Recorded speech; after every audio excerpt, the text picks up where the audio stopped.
Labour Federation COSATU has voiced out concerns about the recurring allegations of politically connected individuals being appointed to key positions without proper qualifications. This is after the Higher Education Minister Nobhuhle Ngabane appeared during the Portfolio Committee meeting on SETA board appointments. A viral video showed the minister chewing gum and telling MPs to consult Google. COSATU has slammed her conduct as arrogant, with President Cyril Ramaphosa requesting for a full detailed report from Ngabane. For more on this, let's now speak to COSATU's Parliamentary Coordinator, Matthew Parks. Matthew, very good morning to you. Thank you so much for making time for us. So what does COSATU make of what came out of the minister's appearance before the Portfolio Committee? Good morning. Thanks for having us. So look, I think what's obviously is quite unfortunate. You don't want to have ministers who view reporting accounting to Parliament or being transparent about their decisions as a nuisance. You really want to have ministers, as the presidency said, who are fully transparent, who are accountable, who show some humility. So really it's not helpful when you have ministers who view reporting to Parliament as a luxury, who show disdain to Parliament. That's not good. I think also what's quite worrying is that the minister's answers didn't shed much light. She referred to some panel. She refused to say who was in the panel, what is the criteria. It doesn't paint a good picture. But nonetheless, I think what we had received quite a few complaints from our unions about was that you had people being appointed to chair these SETAs. The SETAs are the sectoral education and training authorities, whose task by law is to train workers, to upskill workers in those particular sectors, to help improve the competitiveness of the companies or the workplaces, improve productivity, help grow the economy, etc. And when you have persons who have no understanding of a retail sector, of agriculture, or whatever, construction, etc., and whose real claim seems to be that they have some connections politically, doesn't give a good impression. Doesn't give a good impression when you're still recovering from a decade of state capture. And we've seen the damage that's done to the state with that kind of level of nepotism and so forth. Doesn't mean people who have a political background can't serve in the state. Obviously they can, but there needs to be a fair balance. And right now what we saw was basically anything but a fair balance. And the fact that she struggled to explain how she came to these names, what is the criteria, who recommended them, doesn't give a good picture. But nonetheless, I think besides, the inelegance of chewing gum and so forth, which is really just a small, silly thing of common manners, I think for us, the bigger issue really is about we have these SETAs. They are funded through a payroll tax, transfer paid by the employers on behalf of each worker that they employ to SARS. And the legislative mandate is to train workers to improve our productivity and competitiveness of these workers, to make sure they can remain employed, to make sure they have the skills that are needed for the economy of today and tomorrow, to help grow the economy. And we've seen time and again, these SETAs do anything but that. We've seen them become a poster boy for corruption, for wasteful expenditure, for extravagance. You've had this parliament having to repeatedly intervene with different SETAs, with all sorts of shenanigans, gallivanting around the world, all sorts of really unhelpful headlines. But I think also you look at any indicator of the economy, you have many employers saying we need these skills. We don't have these types of skills amongst our workforce. Then what exactly is the SETAs doing? When the economy is struggling 1%, when you have our competitiveness really under severe pressure as a nation, you have to ask, what are the SETAs doing? And they're funded with huge amounts of money. It's about 25 billion rand a year for the roughly 22 SETAs. And it's not giving you a good indication. And some of the skills that employers are asking for, some of the skills that government, the same department and employers have put on the critical skills list, they're saying we don't have these skills locally. And then you have to ask yourself, so for 25 billion rand a year, what exactly are we getting out of the SETAs? And then when you have these kind of headlines and the performance last year, you begin to put two and two together, and it's not a good picture. Yeah, and then you have political parties, for instance, like the Democratic Alliance, that have argued that on the basis that you are not getting value for money out of the SETAs, do away with them anyway, because currently the country is not necessarily benefiting in terms of return of investment as much as we should. But COSATU's argument is still, though, that the SETAs are important, even when we think about the future of work. No, exactly. When you have an employer saying we don't have enough long-distance truck drivers locally, when you're told you have a shortage of plumbers, of artisans, of electricians, then you need to have a training authority.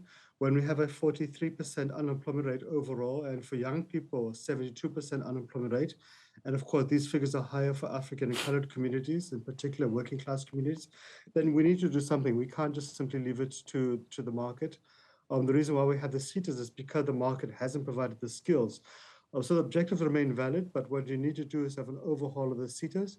We need to really make sure that when you have a SETA for a retail sector or for agriculture or for mining or for banking, for example, that it should be the employers and the trade unions or the workers, the employees who really say, we need these 10 skills. Here's a reputable TVET college or Technicon, University of Technology, etc., who can provide these skills. Often we've seen a bit of an incestuous relationship in the SETAs with training providers. And some of the courses they provide really are not worth the paper they're printed on. And so we really need to have a bit of an overhaul of our course curriculum to really make sure it is properly accredited and it actually provides the skills that employers need. But all too often what we've seen is that this has become a quiet little form of state capture that is out of the headlines, except now and then. And really what we're not doing, we're not investing in the skills of our workers. So the objective remain valid. And other countries, you look at the successful economies of the world, whether it's South Korea, Japan, China, Singapore, they've invested in the skills of workers. We need to learn from them and really shake things up a bit, but make sure that this money is used where it is intended to, which is to skill workers. Yeah. So the minister doesn't want to reveal who the panel is, the criteria that was used by the panel to appoint these board members, although, of course, that decision has now been rescinded.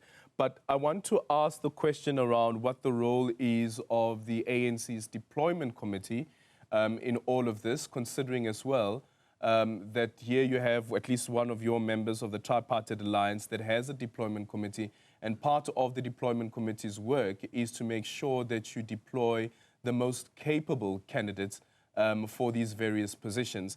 What's your understanding around this, taking into consideration also that the chairperson of the ANC's son, Buyambo Mantashe, Uskwere Mantashe's son, was also amongst those on the list of those appointed? Yeah, look, I think maybe two things. I think one is that government's got to show more sensitivity, including the ally, the ANC, towards society's irritation, correctly so. We're emerging from a decade of state capture and corruption. So I don't think we should be blasé when society's irritated to see relatives or family or friends or politicians or former politicians being at the front of the queue. That doesn't take a rocket scientist to figure this is not going to go down well. But I think really what we need to do with the SETAs and other kind of similar bodies is to anchor them upon people who have expertise in that area.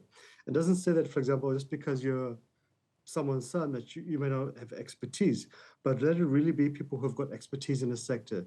So if the son has got expertise in agriculture, he's worked in agriculture, that's fine. But what we need to see in such instances is that you have people who are intimately involved in mining, in agriculture, in construction, in clothing, in textiles, for example, amongst many others, banking, so forth, leading these SETAs. It doesn't make sense to simply parachute people in who are going to want to collect allowances and God knows what else they want to do. We really need to anchor this upon the two parties who it affects, which is the employers and the employees. These are about training workers. This is not about accommodating politicians who may now be looking for work. There's other ways you can do that in life, but this isn't one of them.